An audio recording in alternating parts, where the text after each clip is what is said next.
Avec un titre qui remonte le temps, je vais vous présenter le Discocactus estevensis, qui démontre l'utilité de l'arche de Noé des images des plantes succulentes.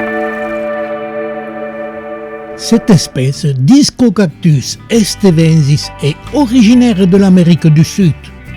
Je n'indique pas sa provenance exacte, car elle est vraiment en perdition. On ne connaissait qu'un seul site, et sur ce site, il y avait très peu de sujets. Dans les années 1990, Marcel Croellin, directeur du jardin exotique de Monaco, était en visite chez moi et il m'indiquait, dès qu'il a aperçu mon Discocactus dans ma collection, il me dit qu'il rentrait d'un voyage de prospection et d'études et qu'il avait eu beaucoup de peine à se rendre sur le site de cette espèce. Et pour la découvrir, il avait dû se faire accompagner par des personnes du village. Et malgré ses recherches, il ne découvrait que peu de plantes. Heureusement, il y avait quelques fruits. Il récoltait des graines et m'en proposait quelques-unes. Heureusement, car dans les années 1990, mon pied que l'on voit à l'image était déjà très âgé et disparaissait de ma collection quelques années plus tard.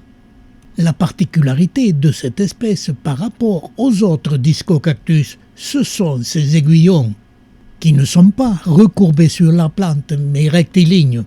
Autre particularité, ces aiguillons diminuent en grosseur et en nombre, ce qui annonce l'apparition du céphalium.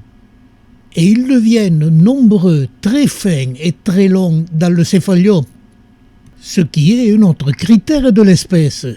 Et ce céphalion reste très court. Et sur la fin des années 1990, mon Discocactus commençait à péricliter et disparaissait de ma collection. Ce pied, je l'avais semé dans les années 70 et il n'a vécu qu'une vingtaine d'années. Je regrettais beaucoup mon vieux pied, mais entre-temps j'avais semé les graines que Marcel Croellin m'avait données. Et j'ai pu faire les images de la première fleur de mon nouveau pied de Discocactus estevensis, qui a développé son céphalium et m'a fleuri au bout de 10 années de culture. Et j'ai pu suivre et filmer le développement des boutons jusqu'à l'épanouissement des fleurs. Mais celle-ci est nocturne et dégage un délicieux parfum.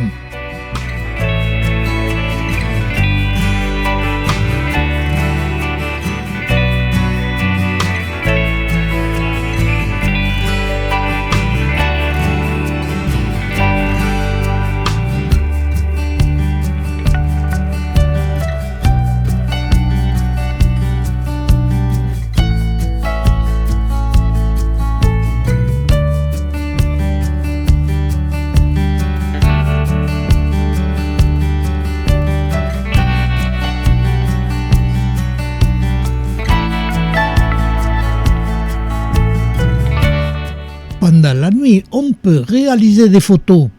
Heureusement, on peut faire les images à la pointe du jour, avant qu'elles se fanent avec le soleil. Et je reviens en arrière avec mon vieux pied de Discocactus en fleurs. La floraison, très dense, apparaissait plus ou moins une fois par mois, mais toujours en période de grosse chaleur pendant l'été, et ces images qui datent des années 80-90. Cette espèce Discocactus estevensis va me permettre d'ouvrir une parenthèse avec une vidéo qui va suivre comment fonctionne Internet.